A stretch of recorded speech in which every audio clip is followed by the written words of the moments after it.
محمد، ايه يا ما؟ هو انت هتنام؟ اه. محمد ما تصحى تقعد معايا. اصحى اعمل ايه يا ما؟ يا محمد اصحى اقعد معايا يا محمد، انت بقالك كتير ما قعدتش معايا.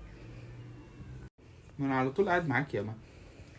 طب هو انت هتخسر حاجه لو تقوم تقعد معايا شويه؟ يا ما انا كان عندي شغل الصبح وعايز انام. 5 دقايق بس. 5 دقايق اعمل ايه فيهم معاك يا ما؟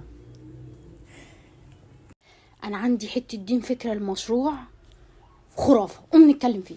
يعني انت يا ما جايه تفتح المشاريع وانا جاي انام يا ما؟ هنعمل مزرعه نعام. نعم يا ما دلوقتي وانا جاي انام يا ما؟ عشان خاطري. ما انا عايز انام يا ما، وخد البنت واطلعي بره. حاضر عينيا الاتنين، ده انت تأمرني. محمد هو انت مش فاكر المسلسل التركي اللي احنا كنا بنتفرج عليه كانوا واقفين في الحلقه كام؟ خلصناه يا ما، خلصناه يا ما. انا فاكره ان انا ما شفتش اخر حلقه. انا ذنب امي ايه؟ ما تطلعي تشوفي الحلقات اللي بره.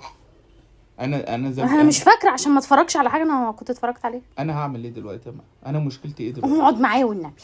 اعمل ايه معاكي يا ما؟ تعالى يا هنتكلم. ما انت لسه صاحيه يا ما؟ انا صاحي من الساعه 5 الصبح يا ما. مره واحده.